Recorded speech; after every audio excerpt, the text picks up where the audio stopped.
Morning, नमस्कार। स्वागत है आप सभी का स्टडी विद ज्ञान प्रकाश में। देखिए, यहाँ पर एक बड़ी खबर है। रीट के द्वारा यानी कि राजस्थान में प्राइमरी में और जूनियर में कुल मिलाकर 48,000 पदों पर विज्ञापन जारी किया गया है।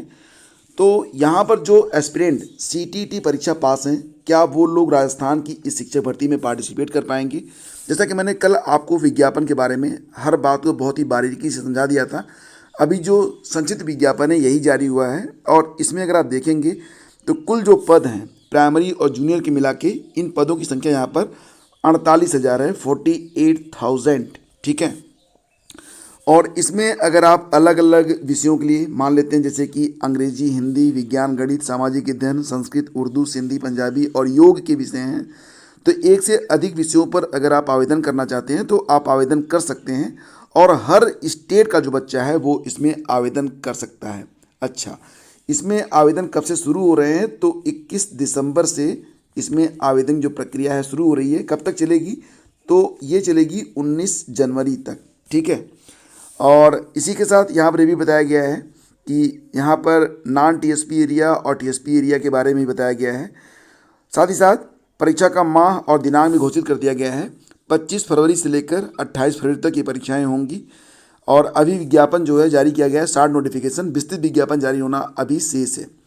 तो एस्पिरेंट ये जानना चाहते हैं कि जो लोग रीट की परीक्षा में शामिल नहीं हो पाए थे लेकिन सीटेट उनका क्वालिफाइड है, मतलब सीटेट उन्होंने पास किया हुआ है लेकिन रीट उनके पास नहीं है, सीटेट है रीट नहीं है, तो क्या वो लोग इस 48,000 शिक्षक भर्ती में पार्टिसिपेट कर पाएंगे? इसका जवाब है फ्रेंड्स, नहीं, नो, आप नहीं कर सकते। क्यों? क्योंकि यही इस शिक्षक भर्ती का नियम है कि हर हालत में आपको रीट क्वालिफाई करना ही होगा। सीटेट आपने पास किया हो ना पास किया हो कोई फ़र्क नहीं पड़ता, लेकिन रीट क्वालिफाई करना आपके लिए मस्ट है। तो ये नियम है रीट में होने वाली शिक्षक भर्ती के लिए।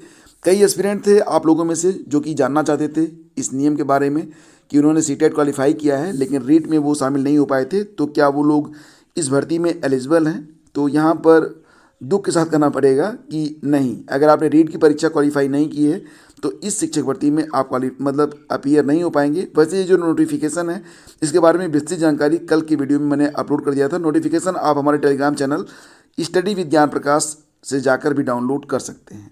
एक खबर और भी है कि कला के शिक्षकों की भर्ती में अर्हता का सर्वाधिक विवाद, हाई स्कूल चित्रकला करने वालों को मिलेगी नियुक्ति।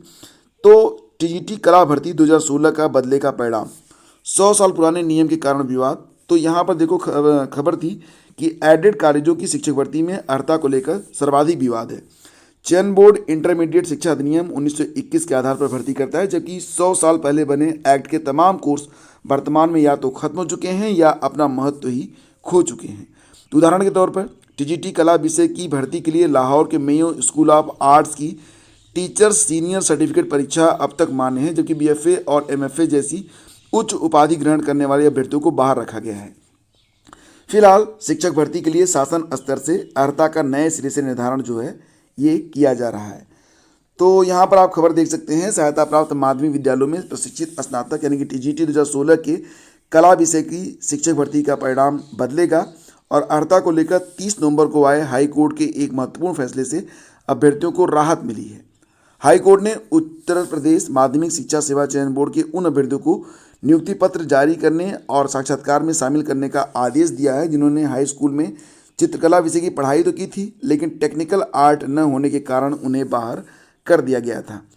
तो इंटरमीडिएट शिक्षा अधिनियम 1921 जिसके आधार पर टीजीटी पीजीटी भर्ती होती है, में टीजीटी कला विषय की भर्ती के लिए विभिन्न अर्हताओं में से एक यह है कि अभ्यर्थी के पास हाई स्कूल में टेक्निकल आर्ट होना चाहिए। हालांकि यूपी बोर्ड ने 1998 में पाठ्यक्रम में बदलाव करते हुए हाई स्कूल में चित्रकला विषय में ही टेक्निकल आर्ट को शामिल कर दिया था। इस लिहाज से 1998 की बात से जिन अभ्यर्थियों ने हाई स्कूल में चित्रकला विषय लिया था वे सभी टीजीटी भर्ती के लिए अर्ह हो गए हैं।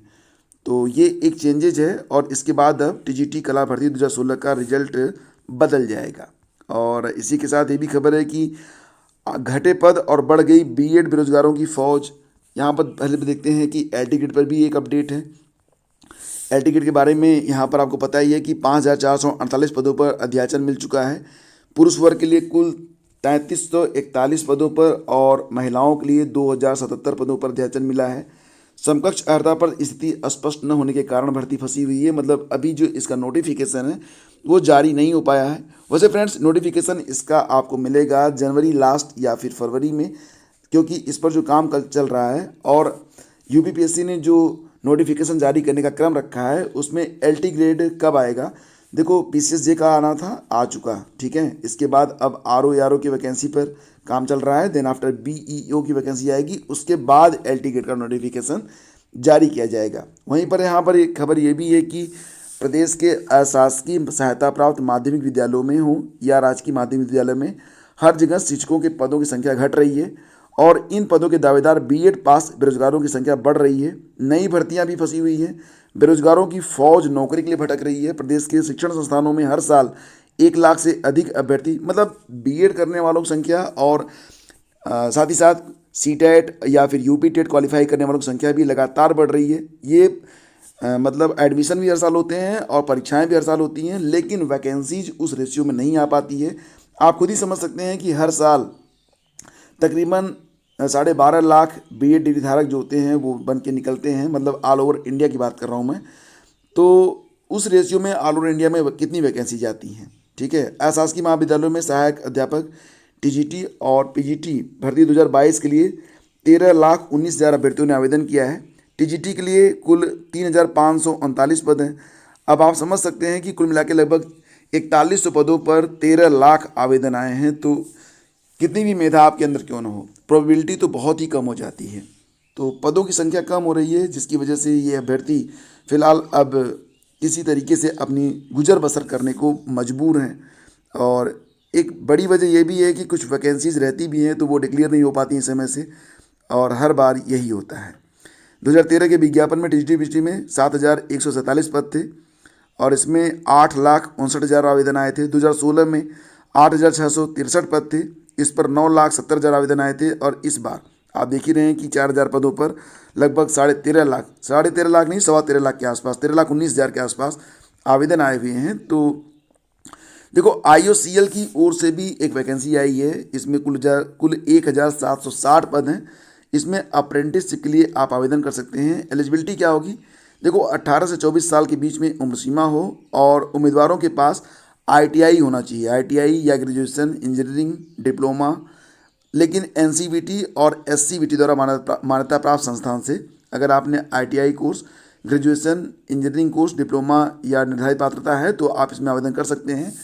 चयन के लिए ऑनलाइन परीक्षा का आयोजन किया जाएगा और ऑनलाइन परीक्षा में सभी प्रश्न बहुविकल्पी होंगे, जिसमें अंग्रेजी, रीजनिंग क्षमता आदि विषयों से प्रश्न पूछे जाएंगे और परीक्षा उत्तीर्ण करने वाले अभ्यर्थियों को ऑनलाइन मूल दस्तावेज सत्यापन के लिए बुलाया जाएगा।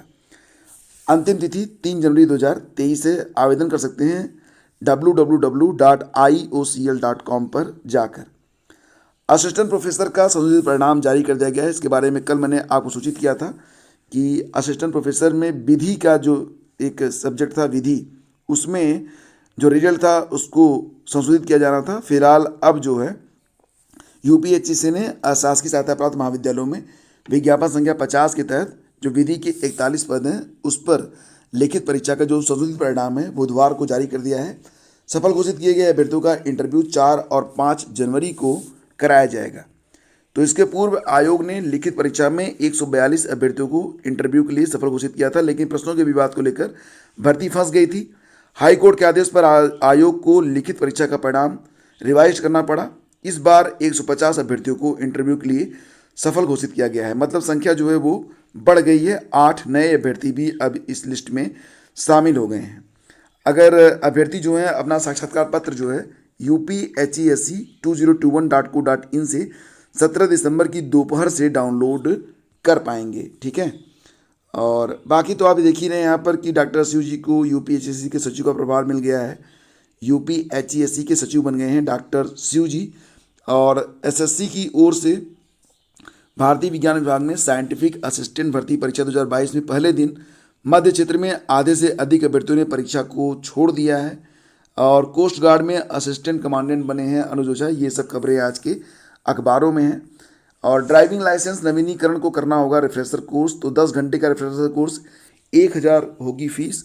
सरकारी चालकों को हर 5 साल पर कोर्स जरूरी। तो फिलहाल ड्राइविंग लाइसेंस का नवीनीकरण कराने के लिए सभी तरह के वाहन चालकों के लिए रिफ्रेशर कोर्स करना अब अनिवार्य होगा। टेस्ट पास करके लाइसेंस हासिल करने वाले वाहन चालकों को नवीनीकरण के समय इस कोर्स का प्रमाण पत्र देना होगा। यह कोर्स 10 घंटे का होगा, जिसे 2 दिनों में किया जा सकेगा। फिलहाल 1,000 रुपये फीस लगाई गई है। सरकारी वाहन चालकों को हर 5 साल पर यह प्रमाण पत्र लेना जरूरी होगा। तो रिफ्रेशर कोर्स की सुविधा जल्दी प्रदेश के 17 जिलों में कार्यरत ड्राइविंग ट्रेनिंग और ट्रेनिंग सेंटर पर उपलब्ध कराई जाएगी। यह सेंटर फिलहाल वाराणसी, मिर्ज़ापुर, प्रयागराज, गोरखपुर, बस्ती, अयोध्या, आजमगढ़, गोंडा, बरेली, मुरादाबाद, मेरठ, मुजफ्फरनगर, झांसी, अलीगढ़, मथुरा और बांदा के अलावा रायबरेली में स्थापित हैं। रायबरेली का सेंटर केंद्र सरकार व राज्य सरकार ने मिलकर स्थापित किया है। बाकी अन्य 16 सेंटर राज्य सरकार के हैं। ये सेंटर फिलहाल परिवहन विभाग खुद ही संचालित कर रहा है। और गोंड समुदाय यूपी के 4 जिलों में एसटी में शामिल हो गया है। गोंड समुदाय को यूपी के 4 जिलों में अनुसूचित जनजाति श्रेणी में शामिल करने संबंधी बिल को संसद की मंजूरी मिल गई है। राज्यसभा ने बुधवार को ध्वनिमत से संविधान एससी व एसटी आदेश द्वितीय संशोधन विधेयक 2022 को पारित कर दिया है। लोकसभा अप्रैल में ही इसे पारित कर चुका है। इस बिल के पास होने के बाद यूपी के चंदौली, कुशीनगर, संत कबीर नगर और संत रविदास नगर में गोंड एसटी श्रेणी में माने जाएंगे। और विश्वविद्यालय अनुदान आयोग यानी कि यूजीसी के चेयरमैन एम जगदीश कुमार ने कहा है कि नई शिक्षा पद्धति में 4 साल का स्नातक करने वाले जो होंगे लोग, वो पीएचडी के लिए आवेदन कर सकते हैं। मतलब वो स्नातक के बाद पीएचडी कर सकते हैं, बशर्ते कि उन्होंने ऑनर्स कोर्स किया हुआ हो। और यहाँ पर देखो ये भी कहा गया है कि 3 साल का स्नातक या 4 साल का, ये विश्वविद्यालयों की अपनी मर्जी पर होगा। कोई विश्वविद्यालय चाहे तो 3 साल में ही स्नातक का मतलब स्नातक करवा सकता है, या फिर वो 4 साल का ऑप्शन भी रख सकता है, या दोनों को लेके चल सकता है कि जिसकी मर्जी 3 साल का करे या 4 साल का। 4 साल की वैल्यू ये रहेगी कि अगर आप 4 साल का स्नातक करते हैं तो उसके बाद आप पीएचडी भी कर पाएंगे। तो दोस्तों ये थी आज की पूरी न्यूज़ अपडेट। अच्छी लगी है तो लाइक और शेयर कर दीजिएगा। Thank you so much.